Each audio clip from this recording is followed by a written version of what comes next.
welcome to Timber Time. I am your host, Joe Timberwolf Lecky.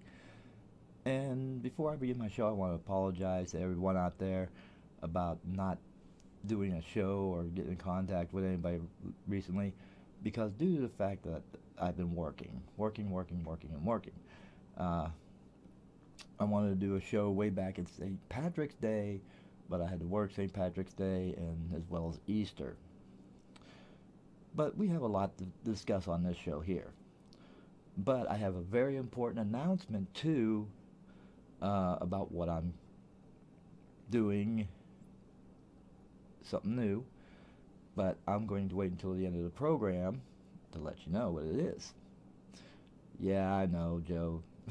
You're a real prick when it comes to doing that. But, it's something important.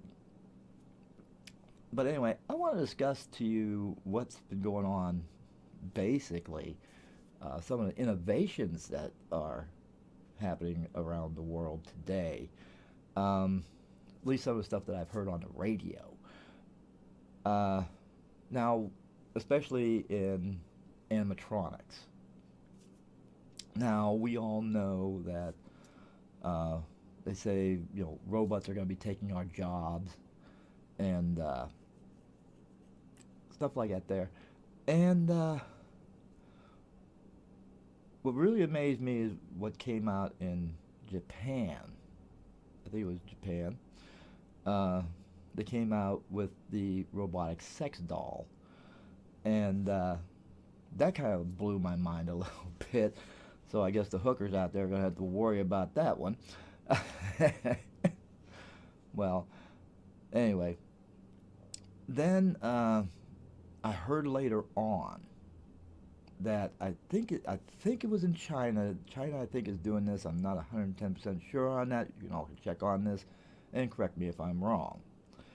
But China is coming out with or developing animatronic animals and bugs, animated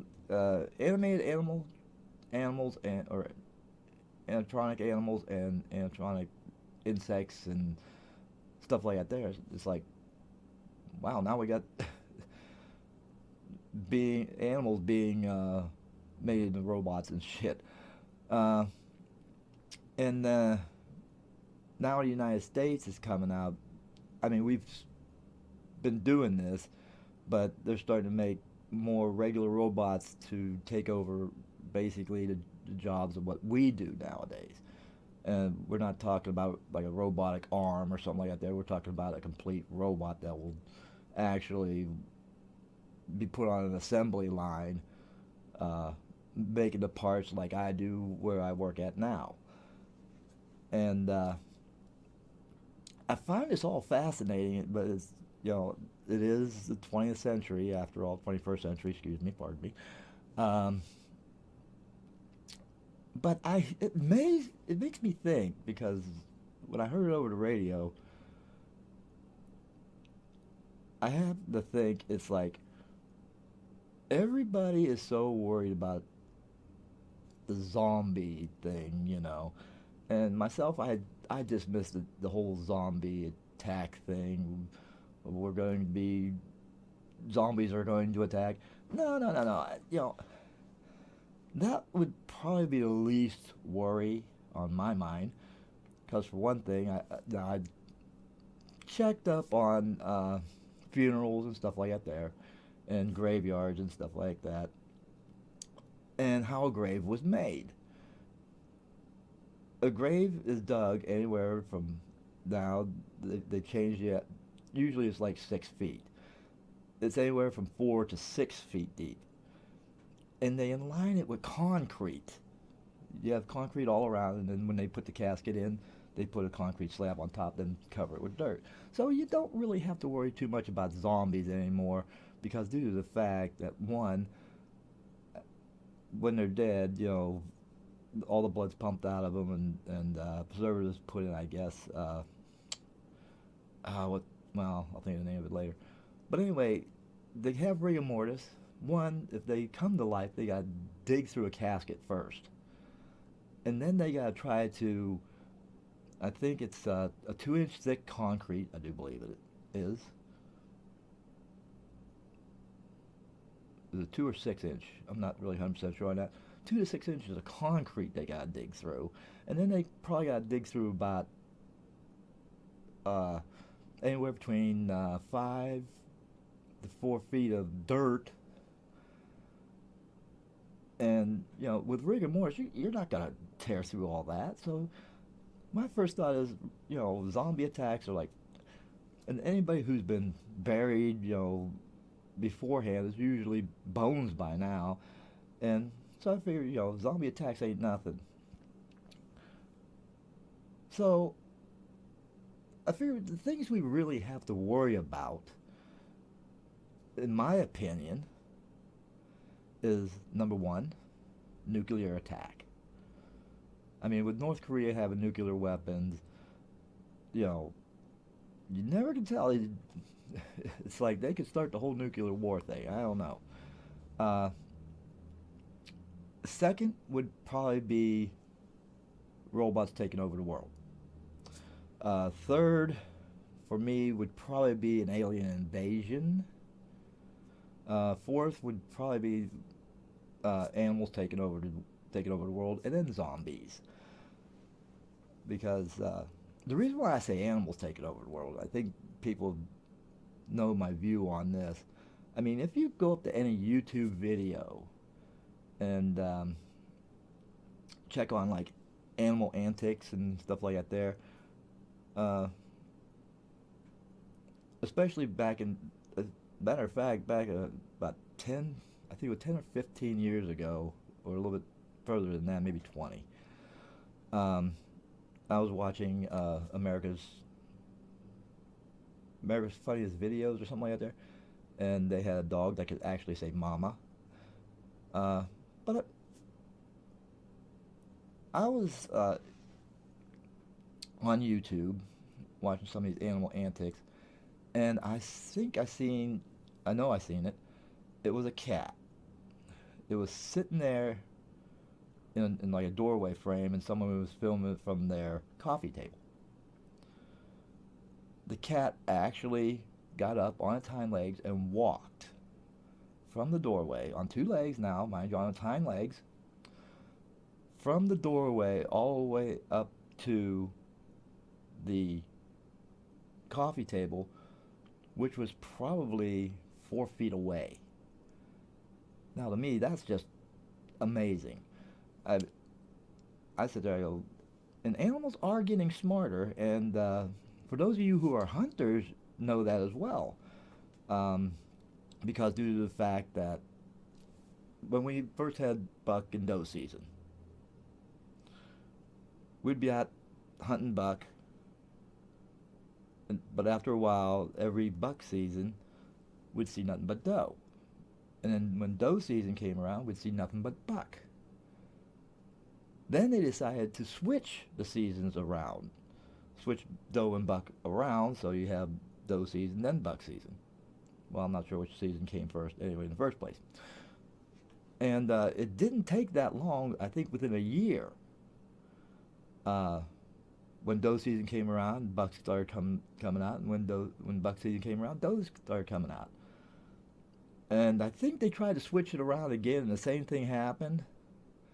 So they decided to put both buck and doe together and make it just deer season. And it takes very intelligence to figure out that, hey, these guys are switching stuff around. We better, go along with the times and switch back and forth. So that's why I say animals are getting very, very intelligent anymore. And that's why I put, animals becoming more and more intelligent and taking over the world before I put zombies. But, anywho. Whew. That took a lot of wind out of me. Oh, but anyway. There, like I said before, a lot going on as far as what the world is coming to. Anyway. And these are just my views on it. You may have other views on how what's going to happen within the next. Well, anyway, as far as, like I said, as far as nuclear war going, like I said, look for within the next 5 years, maybe. Um, and if that doesn't happen, definitely robots are going to be taking over our jobs and ruling the world. So, anywho, well, like I said, I don't have a lot of time, so I'm going to take a small break here, and I will tell you my big news coming up right after this break. Are you an online animator looking for a voiceover for your animation, but only to find out that their prices are well out of your price range? Then why not check out Lucky Pup at Fiverr.com. Lucky Pup will do your project for just $5 per 100 words. Lucky Pup has a 5-star rating and has a 24 to 48 hour return time. So remember, get a great voice at a great price at Fiverr.com/LuckyPup. And we're back. And now comes the time of the program where I'm going to tell you the big news that I said I was going to tell you at the end of the show. But for a lot of you who know me, this is going to become a big shock and surprise. But it's something you never expect me to do, but I ended up doing it anyway. And I mean, for some of you, when you hear this big news, your jaw's going to drop and you're going to say, what? And I can just see most you know, it's just one of the big surprises that comes up. And there's only one way to put it to you as gently as possible. Ladies and gentlemen, I have become a minister. That's right. I decided to become an online minister. And I went to an online ministry and got my minister's degree from the Universal Life Church. So some of you who, especially some of the kids that I went to school with back in Cambridge Springs, who used to call me Reverend, now you can actually call me Reverend. I'm going to show you the certificate to show you that it is real. So here's a copy of the certificate. I haven't gotten the certificate in. It should be in by this Friday. So here's a copy of that certificate.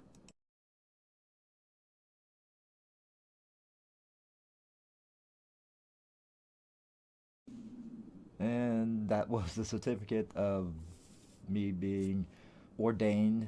So I am an ordained minister now. And it's not going to affect the way I am, actually. Well, a little bit. I'm still going to be doing animation, voiceovers, animated advertisements, and stuff like that there. I'll also be still doing this show here. But on top of that, what I want to try to do is I want to do some online ministry. You'll see me doing a sermon, and I will be posting these sermons up to my Patreon page. I have a Patreon page now called Joe Lucky Ministries.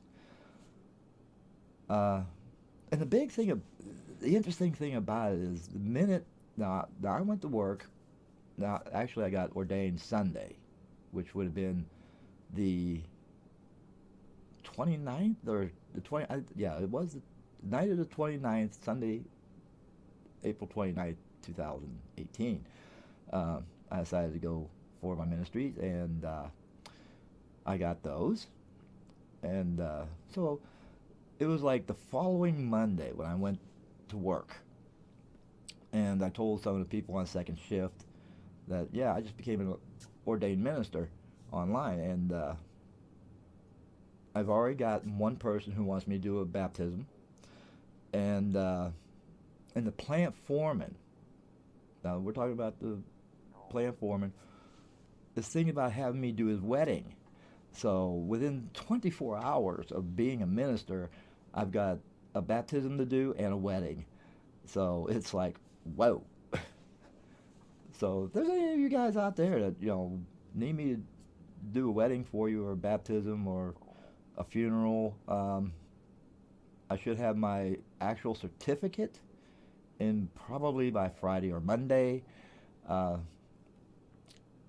depending upon how fast they get it to me. And but like I said, it won't affect what I do. Considering that, am I going to make it a full-time career? I don't know. You know, possibly, maybe. But yeah, it's a big life change for me, and I figured I'd let you all know. So hopefully, if I get my certificate in by this Friday or before Sunday, I will have my first online sermon up and on my Patreon page, Joe Lucky Ministries, up probably by Sunday afternoon. And I know a lot of you are going to sit there and say, wow, Joe Lucky's a minister now? It's like, gee, never seen that one coming. But, well, neither did I, and I figured I wanted to do something a little more than just do shows and animation, and I put it on my Patreon. I built a brand new Patreon page. When I will turn around, I'll put those out to my friends and what have you who would like to see me minister. On my Patreon page at Joe Lucky Ministries, you'll have the opportunity to make donations, and I will tell you what those donations go to. You can give $1 a month. Actually, I just put it as $1 a month or more. What those donations go to, they will go towards the ministry to get more stuff, like robes and stuff like that there. When I do a marriage, I have to get marriage certificates in, stuff like that there. That's what it'll go to. Plus, I also plan on donating a lot of that cash to charitable organizations, like Homeless Vets is one of my biggest ones I'd like to donate to. Maybe the American Red Cross, the Humane Society, stuff like that there, and worthwhile causes that I originally don't have the money to do in the first place. Now, you might be asking, Joe, how much of this money that we donate to your ministries is going to go actually to you? Well, I'm not going to lie, because I think that would be wrong. Technically, out of all donations, I only get 10% for my pay. That's just to pay me. 10% will go for my housing and equipment that I must need. I think 10% will go to charity, and the rest is going to go to the ministries itself to get the stuff I need to do such things. And as the donations grow, more will be exported out. So if you're wondering, it's like, okay, Joe, you're a minister. I would like to, when you get the chance. Now, I only do this basically in Crawford County area of northwestern Pennsylvania. How much do you charge for a wedding? Well, believe it or not, $200 is basic fee. And you see, now how I got into ministry real quick, a friend of mine at work, his son became an online minister. Now his son lives in Pittsburgh, and he turned around and told me, he goes, well, the reason why he got into ministry was due to the fact that his friend suggested he should do it and, you know, supervise their wedding or marry them. So the minute he did, he not only got a job marrying his friend and his girlfriend together, but he also got 3 other people waiting in line to be married. Now, my ministry is a non-denominational, for one thing. Any denomination can, you know, watch my ministries. And there was something else I wanted to say. I forget what I was going to say. But it's a big step.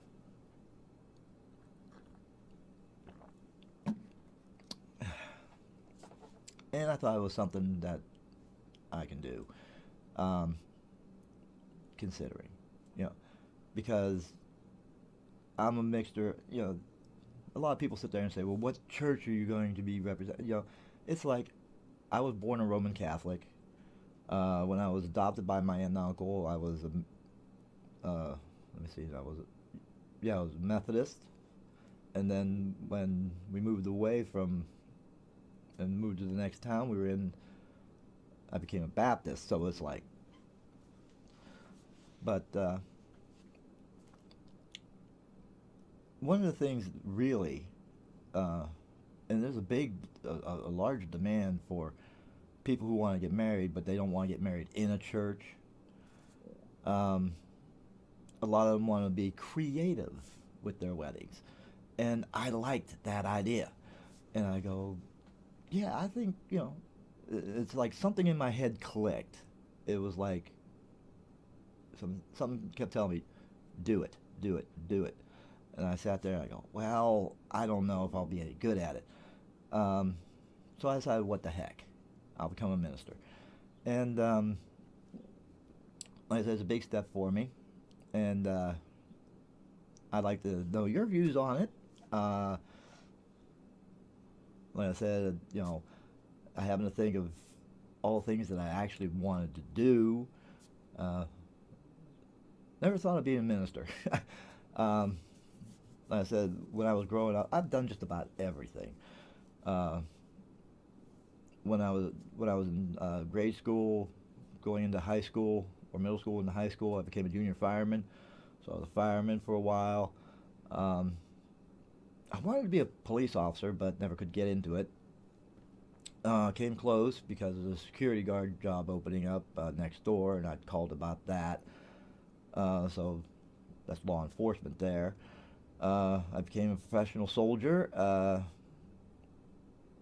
but ministry was not quite there. I didn't, you know, I figured, you know, ministry was just not there for me. And but I sat back and I thought about it, and I thought about it, and I thought about it. And I know a lot of us do a lot of charity work, but a lot of the charity work tends to go outside of the U.S. And I wanted to do something more like, I mean, basically the homeless vets. They need a lot of help there, and I figured by doing ministry, online ministry, and getting donations in, I could help them out by giving them some of the money and stuff like that there. But let me know what you think. Give me a comment.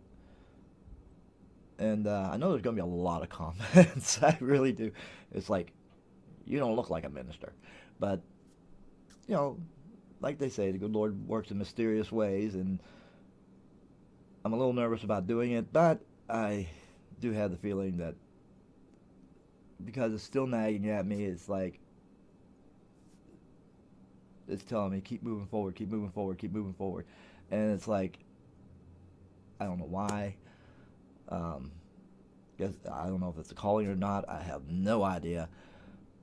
But I hope and pray that it does work out. And Who knows? Maybe the actual calling. I don't know. But let me know what you think, and I'll see y'all next time. Have a good day.